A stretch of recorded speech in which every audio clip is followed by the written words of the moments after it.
मित्रांनो, मुंबई हे असं शहर आहे की ज्याचे भूखंडाचे भाव आणि घराचे भाव हे दिवसेंदिवस वाढत चाललेले आहेत। त्यामुळे मोठ्या मोठ्या ज्या वसाहती आहेत त्या वसाहतीमध्ये साहजिकच बिल्डरांची आणि राजकारण्यांची नजर नाही गेली तर नवल वाटायला नको। नमस्कार, मी अमित जोशी, आय लव्ह गोरेगाव बंद आहे बिंदासाईच्या माध्यमातून आज पुन्हा तुमच्या समोर एखादा गोरेगावचा नावाविषयी घेऊन आलो आहे। गोरेगावामध्ये अनेक प्रकल्प सुरू आहेत, अगदी छोट्या बिल्डिंगीपासून बड्या मोठ्या बिल्डिंगीपर्यंतची बांधकामं आज जोरामध्ये सुरू आहेत।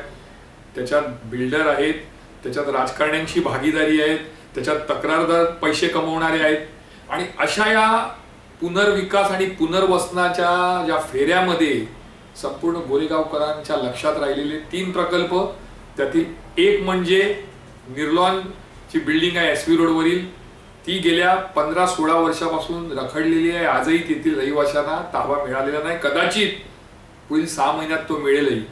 त्यानंतर दुसरी गोष्ट 48 एकरवर वसलेला पत्राचाळीचा प्रकल्प। पत्राचाळीचा प्रकल्प हा आता जवळपास भूतकाळ झालाय।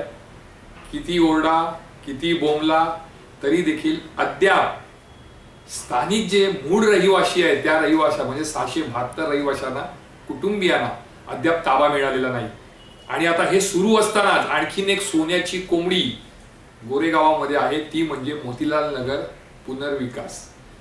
मोतीलाल नगर पुनर्विकास 128 एकर भूखंडावर असलेली ही वसाहत, त्याच्यामध्ये जवळपास 3.5 ते 4,500 कुटुंब हे चाळीमध्ये राहणारे आणि जवळजवळ 650 ते 700 SRA कुटुंबीय म्हणजे जे म्हाडाच्या भूखंडावर जे गेल्या अनेक वर्षापासून राहत आहेत। साहजिकच इतका मोठा भूखंड जर कोणाच्या नजरेस पडला नाही तर मग ते आश्चर्य आहे, पण तसं आश्चर्य वाटण्याची गरज नाही, कारण केवळ म्हाडाचेच अधिकारी नव्हे, मोठे राजकारणी, स्थानिक राजकारणी आणि बिल्डर यांची नजर मोतीलाल नगरवर पडलेली आहे।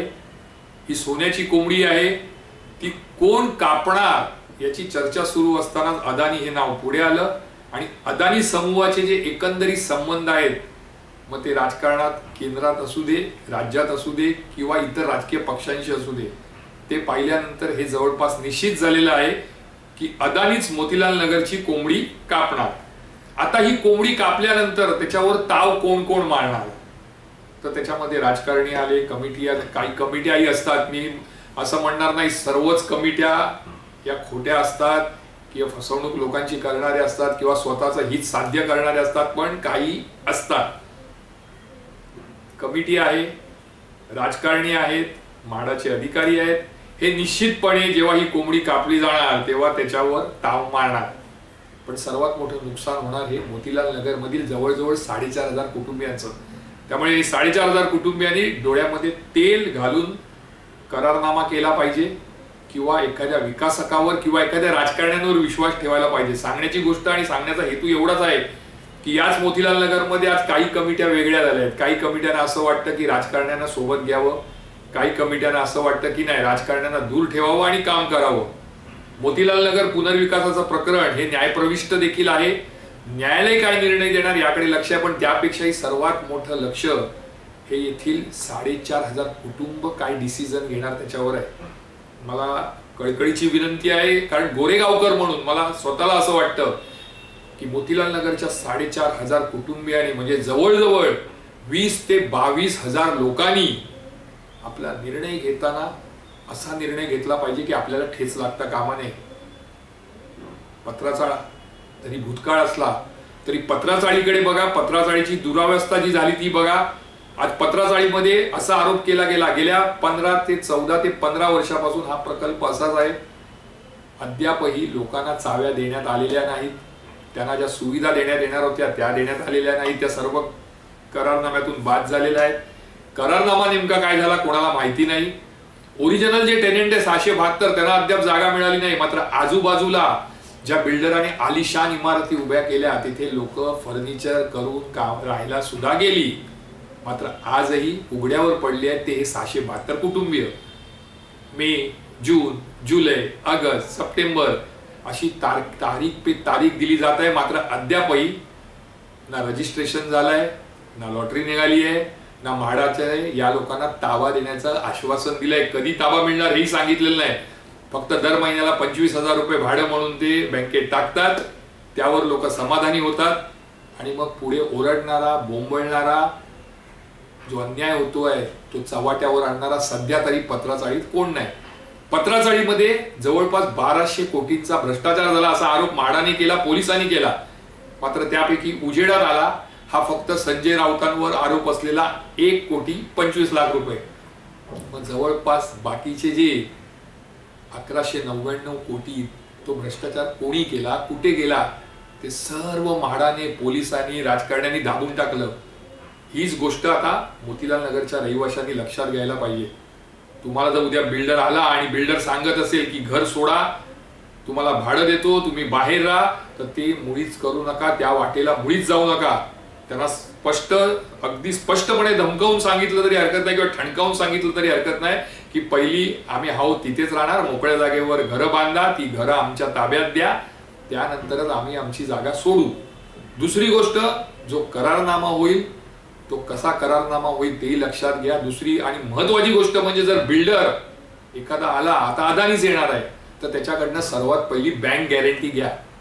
पत्राचाळीच्या कमिटीने, मग ती जुनी असू दे कोणती असू दे, जी चूक केली ती चूक मोतीलाल नगरच्या रहिवाशांनी करू नये.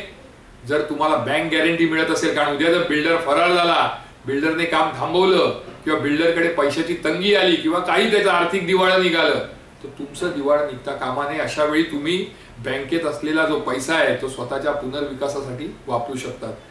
त्यानंतर सर्वात महत्वाची गोष्ट, तुम्हाला ज्या सुविधा देण्यात येणार आहे, नुसतं ते कागदपत्रावर होत असेल तर त्याच्यावर भरोसा ठेवू नका, अगदी पक्क करून घ्या.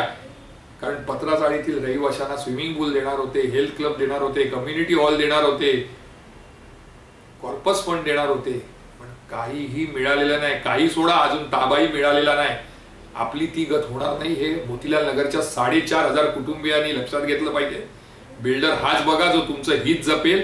राहिली गोष्ट राजकारण्यांची, तर पद्धत अशी असते की राजकारणी हा बिल्डरांशी जुळलेला असतो, तो तुमच्या हितासाठी नाही.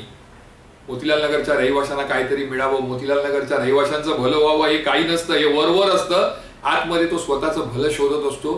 बिल्डराकडून आपल्याला कसा पैसा मिळू शकतो, आपण बिल्डरला कसा उकळू शकतो, आपल्या विविध उपक्रमात, कार्यक्रमात बिल्डरचा पैसा कसा वापरू शकतो, याकडे राजकारण्यांचं लक्ष असतं.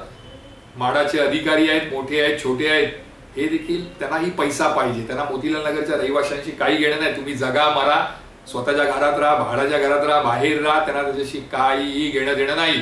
त्यांना घेणं देणं हेच असतं की आपण आपलं फुकट पांढरं कसं करू शकतो, आपल्याकडे पैसा कसा, बिल्डरच्या खिशातला पैसा हा आपल्या खिशात कसा येऊ शकतो, याकडे हे म्हाडाचे अधिकारी म्हणा, मोठे सनदी अधिकारी म्हणा, यांचं लक्ष असतं.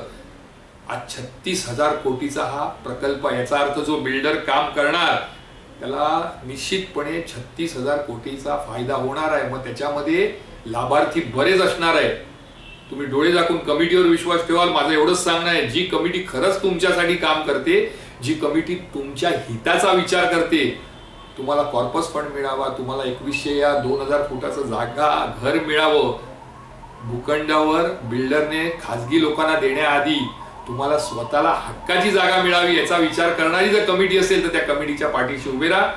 मात्र जर कमिटी अशी असेल की जी नुसती तुम्हाला थुकपट्टी लावत असेल आणि आतून बिल्डरला मदत करत असेल तर अशा कमिटीपासून सावध राहा. मी मोतीलाल नगरच्या 4,500 कुटुंबियांना हेच सांगेन की पत्राचाळीकडे बघा.